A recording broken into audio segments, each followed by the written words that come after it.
93 FM. 93 Radio.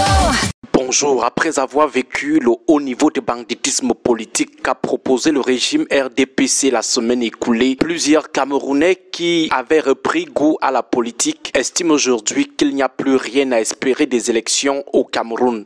Ils trouvent désormais la politique camerounaise très dégoûtante et très décevante. Certains ont même déjà carrément cassé leur carte d'électeur, même s'ils doivent savoir que la carte d'électeur c'est à vie et que le Cameroun ne s'arrêtera pas en 2025. Cependant, il y a cette idée lumineuse qui est apparue et qui propose en lieu et place du découragement le vote sanction dans le cadre d'un activisme électoral pour le retour du pouvoir dans le Grand Nord suivant le gentleman agreement politique qu'on appelle l'axe nord-sud. Pour les tenanciers de cette idée, il ne faut pas se décourager. Il y a une alternative pour faire mal au renouveau, le faire tomber en apportant le soutien électoral à un candidat du Grand Nord. Une région politique démographiquement costaude qui regorge une population à la résilience remarquable.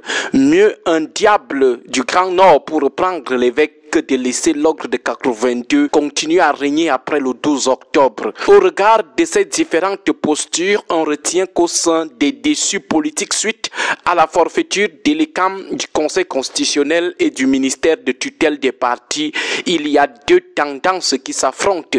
Les abstentionnistes qui estiment qu'il faut laisser ces gens avec leurs histoires d'élections présidentielles et les partisans d'un investissement dans une coalition. Explorons ce matin de manière brève les forces et faiblesses de chacune des postures. Commençons par l'abstention générale et assourdissante. Les forces. Si les gens laissent bien faire ses campagnes et son vote avec ses opposants qu'ils ont eux-mêmes choisi, le régime, même comme il n'a plus honte, sera quand même gêné. Le régime qui recherche toujours la légitimité internationale sera mal à l'aise. Certes, le ridicule ne lui dit plus rien, mais avec par exemple des taux de participation très bas de 30-20%, il sera gêné et va d'ailleurs passer tout son temps non pas à battre campagne mais à combattre l'abstention, et donc Maurice Kamto et le MRC qui seront finalement ses principaux adversaires politiques sans être candidats. Ces derniers resteront collatéralement au centre des élections.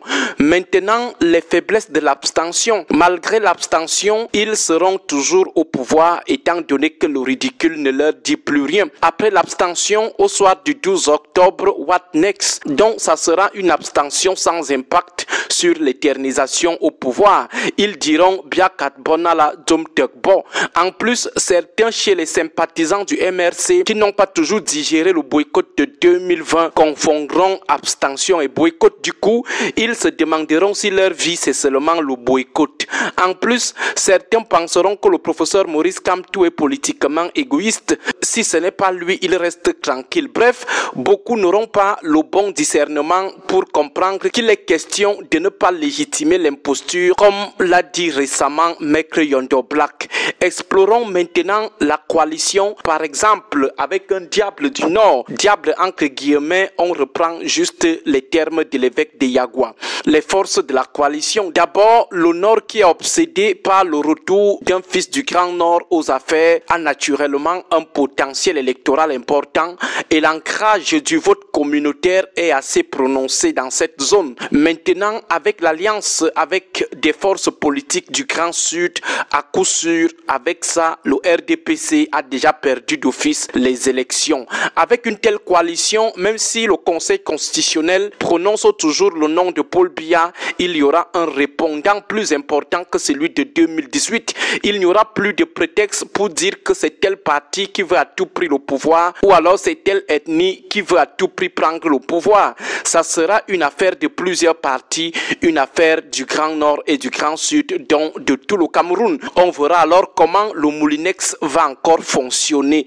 Un autre avantage, le professeur Maurice Kamto et le MRC sortiront très grandis. On verra en eux la hauteur cœur et l'altruisme, leur sympathie va accroître surtout dans le Grand Nord, une ressource importante pour les législatives et municipales de 2026.